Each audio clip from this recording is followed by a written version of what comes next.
MagicQ has three different types of group masters: intensity masters, size masters, and speed masters. And we're going to look at how these affect different fixtures in different ways now.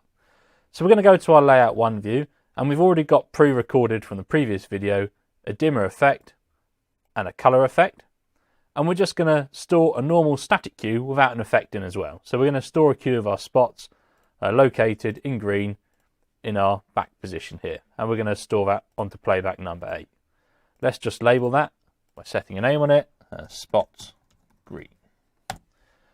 So we're going to first of all look at an intensity master. The quickest way of recording a group master, or an intensity master in our case here, is by simply selecting the group of lights that you'd like your master to be, and not putting anything for those fixtures in the programmer. So don't locate them, don't touch any other attributes. So the only thing you've done is select the fixtures. If we look in our programmer window, view levels, programmer's empty. You've not put anything in the programmer, you've just selected the fixtures. We're now going to record that selection onto a playback. And because there's no attributes in the programmer, it's automatically turned this into an intensity master. You can see in the legend at the top here, it says IM for intensity master. This is not a standard queue. An intensity master doesn't hold any attribute values in it itself. It's a master for intensity for that selected group of fixtures.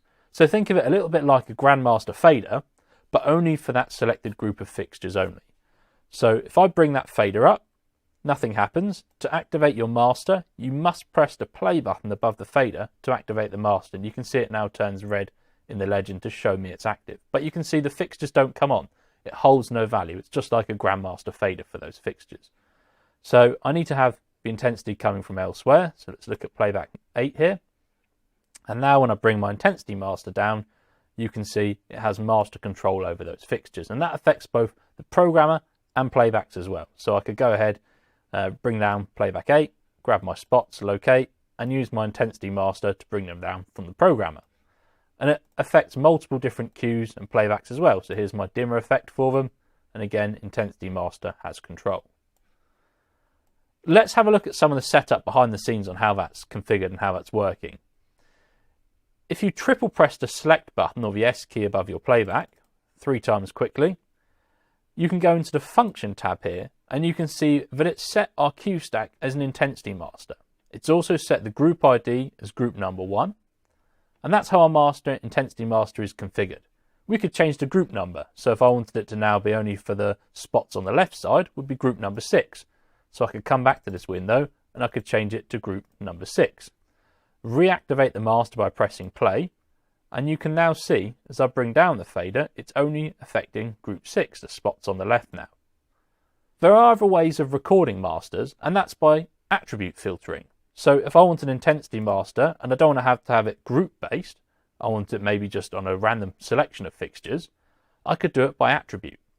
So in this case, another way of recording an intensity master could be to select some fixtures, let's say the spots on the right, put the attribute you wanted to control in the programmer, go and record a queue, clear the programmer. At this point, it's just a queue with some random intensity for the fixtures I want in there. Again, triple tap your select button under the function tab. This time we're not using a group ID, we're filtering it by the attribute of the fixtures in our queue. And we're going to say queue stack is intensity master, yes. And you can see it now says IM in the legend again to show me it's an intensity master. It won't activate by bringing the fader up on its own. You have to press the play button. And now I've created an intensity master for the spots on the right hand side. Let's label it. Set that IM spots right, and there's my intensity master legended, labeled and working. To release an intensity master, it won't release when you bring the fader down. You have to select it by pressing the S button once and then pressing your release button over on this side. Now your intensity master is no longer active and having effect over those fixtures. Let's take a look at size and speed masters, and these can be recorded in a very similar way. So a quick way of recording, say a size or a speed master, and size and speed masters have an effect over effects running on the fixture. They have no effect over just standard chases running, and maybe if you've got a 2-step chase, it's saying spots from the left side to the right side. They won't affect that, but they'll affect an effect. So if I've got my spots in a circle effect, like the effect I've got recorded on playback number 10 here, I can have a size and a speed master affecting that. Again, I'm going to select my spots and not put anything in the programmer. I'm now going to record and select on playback number 3. And this is just duplicated and recorded another intensity master for that group of lights again. I'm going to triple tap my select button. Then I'm going to go to the function tab. And this time I'm going to change QStack as an intensity master to no and set QStack as a size master to yes. And you can see in the legend above, it now says SZM for size master. And in the same way, it won't activate by just bringing the fader up. You have to hit the play button.